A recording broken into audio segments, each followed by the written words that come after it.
बऱ्याच ताई म्हणतात की एक साईडला तर पिको करायचं आहे. ठीक आहे, एक साईडला पिको करायचं, तुम्हाला कुठल्याही धाग्यात पिको करून दिलं तर चालेल का? नाही ना, मॅचिंगच पाहिजे ना. मग एक साईडला पिको करायचा असो किंवा दोनही साईडला, त्याला मॅचिंग धागा तर लागतोच ना.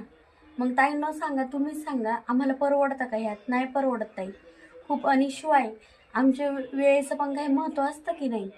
नाही परवडत ह्याच्यामध्ये.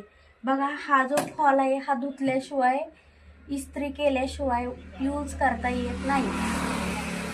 प्लस 20 रुपयाचा फॉल 10 रुपये हात शिलाई करणाऱ्या ताईंना जातात. खाली राहतात किती होत आहे? 30 रुपये राहतात. त्याच्यामध्ये त्या 30मध्ये पण तुम्हाला सांगते, धागा मॅचिंग नसला तर तो आणावा लागतो, बरोबर? त्याचे 6 रुपये.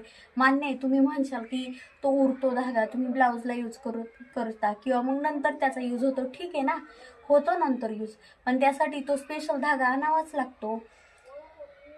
इथे प्रश्न फक्त त्या वस्तूंचा नसतो, आमच्या वेळेचाही असतो. नाही परवडत ह्याच्यामध्ये.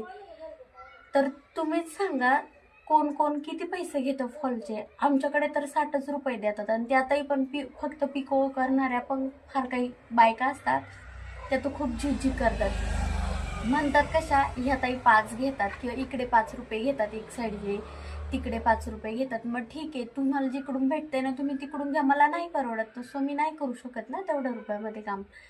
आणि शिवाय आपल्या शरीराचं पण काही असतं की नसतं, किती पाठ वगैरे दुखते, खूप सगळ्यांना, भरपूर बायकांना मणक्याचे पण दुखणं असतं. ह्यात एवढं पण सोपं नाही वाटतं, तेवढं भरपूर सगळा वेळ जातो. एका साडीला नाही काय म्हटलं तरी किमान अर्धा तास तरी लागतो. तर प्लीज ताईंनो सहकार्य करा. तुम्हाला वाटते तितके सोपं नसतं, फॉल धुवावे लागतात, भरपूर वेळ जातो आमचा. मग काही तुम्ही पैशांची तुम्हाला किंमत आहे, ठीक आहे, पण आमच्या पण कष्टाची आम्हाला किंमत वेळ व्यवस्थित भेटलीच पाहिजे ना. ठीक आहे. हे बघा मैत्रिणींनो, सकाळपासून मी ह्या 2 नऊवारी पिको केल्या, आणि हे बघा, ह्या सर्व 11 साड्या आहेत ज्यांना मी फॉल लावलेत. आधीमध्ये कस्टमर पण करावे लागतात, पण झाले, आजचं काम कम्प्लीट झाले. चला, व्हिडिओ आवडला तर नक्की लाईक करा, शेअर करा आणि सबस्क्राईब करा.